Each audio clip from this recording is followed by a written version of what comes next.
Hello, this is Chris, the GRE expert at Magoosh, and today's theme is difficult words that aren't actually that difficult. What do I mean by that? Well, let's take the first word. Variegated. It's long. What's going on there? What could that mean? Is it something about a gate?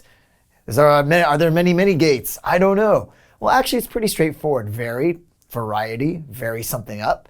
So something that's variegated just has a lot of variety. It originally is used to describe colors. So if I had on, for instance, a variegated shirt or top, then there would be all these different colors.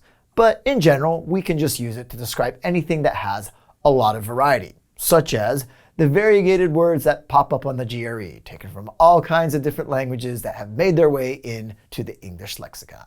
The next word is prognosticate. Whoa, that sounds really fancy, but it's not. Why? Well, it comes from the word prognosis, and that's a word many people are familiar with because when they go to the doctor and they're not feeling well, what's going on? How long is it going to take me to get better, doctor? The doctor gives a prognosis. That's essentially the doctor telling you how long it's going to take for you to recover. So to prognosticate is to predict, to figure out, well, how long will something happen or what's likely to happen. For instance, economists are always prognosticating online or in magazines, wherever it might be, like what's going to happen to the economy. We prognosticate a downturn or an uptick. Whatever it might be, don't be scared of this word. The next word, and I love this word, is verisimilitude. Sounds really fancy.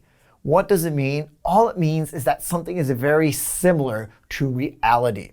So for instance, I remember back when I was a kid in the 80s and TV shows, well, the quality of the TV screen was pretty terrible with all the pixels. It didn't really look like anything like real life, but many shows were still entertaining. However, today if you walk into a store, like an electronics store, and there are TV screens there, sometimes it looks like reality as though you're actually staring at somebody. And that means that that TV screen has a high degree of verisimilitude. It's very close to reality. The next word up is supernumerary. That's difficult to say. What could it possibly mean? Well, let's take it apart. Super, lots of, numer, number. So lots of numbers. Does that mean, I've got so much math homework, it's supernumerary? Well, not quite.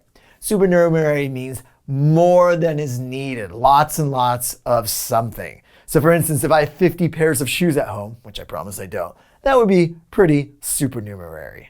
Next up is Imbroglio. That is how you say it, right? It's almost like, is that Imbroglio? It's like a brother of broccoli, but no, it's Imbroglio. Now, why is this word, which looks and sounds kind of weird, easier than you think? Well, what does it mean to be embroiled with an E-E-M, embroiled in something? Well, it means to be wrapped up in something that's not pleasant. Basically, a big mess is going on. I'm embroiled with something at work. So the noun form of that, describing that big mess, that big fiasco, is an imbroglio. And finally, we have opprobrium. It's just a fun word to say, but it's not really that tough to describe. All it means is basically a public disgrace. Like, oh my God, what are the K sisters up to this time? Oh my God, shame, shame, what a disgrace. Now you can say, oh, the Kardashians, more opprobrium from the Kardashians. Hold on there. Are you studying for the GRE? Then join the 1.8 million students who have used Magoosh to conquer the test. Click on the link in the description below, and to check out more videos, look to the left.